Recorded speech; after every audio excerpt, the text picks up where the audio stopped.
കുറച്ച് ദിവസങ്ങളായിട്ട് എൻ്റെ ലിസ്റ്റിൽ കിടക്കുന്ന ഒരു സിനിമയായിരുന്നു നെവർ ലെറ്റ് ഗോ എന്ന് പറയുന്ന ഒരു ഇംഗ്ലീഷ് ഫിലിം. 2024 ആ ചിത്രം റിലീസായത്. ഇപ്പം ഡിജിറ്റലി അവൈലബിൾ ആണ്. അപ്പോൾ സിനിമ കാണാം എന്നൊക്കെ പറഞ്ഞ് ഇങ്ങനെ വെച്ച് ഇന്ന് എനിക്ക് അങ്ങനെ ഒരു പൂതി തോന്നി, എന്നാൽ ഇന്ന് അങ്ങ് കണ്ടേക്കാം എന്ന് കരുതി ഒരു ഉച്ച കഴിഞ്ഞ് ഫുഡൊക്കെ കഴിച്ച് കഴിഞ്ഞ് പയ്യെ അങ്ങ് കാണാമെന്ന് വിചാരിച്ചു. അങ്ങ് ഇരുന്ന് കണ്ടു. അപ്പം കണ്ടതിന് ശേഷമുള്ള എൻ്റെ ഒരു അഭിപ്രായമാണിത്. എൻ്റെ പേര് അഭിജിത്ത് വിശ്വനാഥൻ. നമ്മുടെ ചാനൽ ആദ്യമായിട്ടാണ് നിങ്ങൾ കാണുന്നതെങ്കിൽ സബ്സ്ക്രൈബ് ചെയ്യുക, തൊട്ടടുത്തുള്ള ബെല്ലൈക്കൺ കൂടി എനേബിൾ ചെയ്യുക.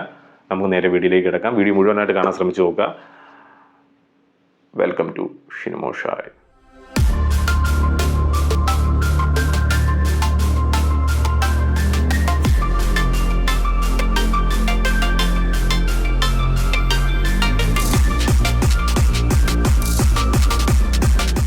നെവർ ലെറ്റ് ഗോ 2024 പുറത്തിറങ്ങിയ ഒരു സർവൈവൽ ഹൊറർ ത്രില്ലർ സിനിമയാണ് നെവർ ലെറ്റ് ഗോ എന്ന് പറയുന്ന സിനിമ.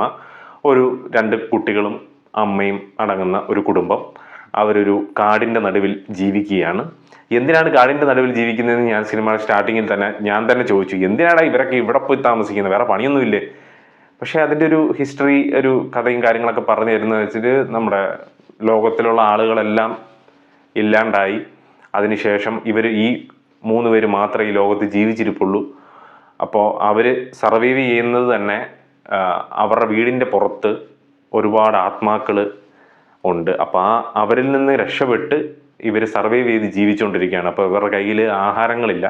അപ്പോൾ ഈ വീടിനൊരു പ്രത്യേകതയുണ്ട്. ഈ വീട്ടിലേക്ക് ഒരിക്കലും പ്രേതത്തിന് എൻട്രി ചെയ്യാൻ സാധിക്കില്ല. അപ്പോൾ അതുപോലെ തന്നെ ഇവർ മന്ത്രിച്ചൊരു സംഭവം, ഒരു കയറും കാര്യങ്ങളൊക്കെ ഉണ്ട്. ആ കയറൊക്കെ വയറിൽ കെട്ടിയിട്ടാണ് ഇവർ പുറത്തേക്ക് സഞ്ചരിക്കുന്നതും എന്തെങ്കിലും ധാന്യങ്ങളോ സാധനങ്ങളോ ഒക്കെ പറിച്ച് ഇവർക്ക് ആഹാരമൊക്കെ എടുക്കുന്നതൊക്കെ അങ്ങനെയാണ്. അപ്പോൾ ആ ഒരു കയറിൽ നിന്ന് പിടിവിട്ടാൽ മേ ബി പ്രേതം വന്ന് അറ്റാക്ക് ചെയ്യാനുള്ള ചാൻസസ് കൂടുതലാണ്. അപ്പോൾ അതിന് ഒരു മിത്തായിട്ട് യൂസ് ചെയ്തിരിക്കുന്നത് നമ്മുടെ ബൈബിളിലൊക്കെ പറയുന്ന സാത്താനെ പാമ്പായിട്ടാണ് റെഫറൻസ് ചെയ്യാറ്. അപ്പം അതേപോലെ തന്നെ ഒരു സാത്താൻ്റെ ഒരു പ്രസൻസ് കാണിക്കുന്നത് തന്നെ ഒരു പാമ്പിൻ്റെ രൂപത്തിലാണ്. അത് ഭയങ്കര രസകരമായിട്ട് എനിക്കത് തോന്നി. ഞാൻ എന്തായാലും പടം കണ്ടു തുടങ്ങുന്ന സമയത്ത് എനിക്ക് ഒരുപാട് സംശയങ്ങളുണ്ടായിരുന്നു. പിന്നീട് ഒരുപാട് റിവീലിംഗ് സംഭവങ്ങൾ ഉണ്ടാവുകയും ടുവേർഡ്സ് ദ ക്ലൈമാക്സ് വല്ലാണ്ട് ത്രില്ലടിപ്പിക്കുകയും എന്നെ ഒരു ചെറിയ പേടി എൻ്റെ മനസ്സിലുണ്ടാക്കിയെടുക്കാനും ഈ സിനിമയ്ക്ക് സാധിച്ചു എന്നുള്ളതാണ്. സിനിമ കണ്ടതിന് ശേഷം ഞാൻ പ്രൊജക്ടറിലിട്ടാണ് സിനിമ കാണാറ്. സ്പീക്കറൊക്കെ വെച്ച് പ്രൊജക്ടറിലാണ് ഞാൻ സിനിമ കാണാറ്. കാരണം എനിക്ക് ആ തിയേറ്റർ ഫീൽ കിട്ടണം. ഞാൻ ആ റൂമൊക്കെ അടച്ചിട്ടിട്ടാണ് അത് കാണാറ്. കണ്ടതിന് ശേഷം എനിക്ക് ഡോറ് തുറക്കാൻ പേടി വന്നു, ഒരു ചെറിയ പേടി വന്നു.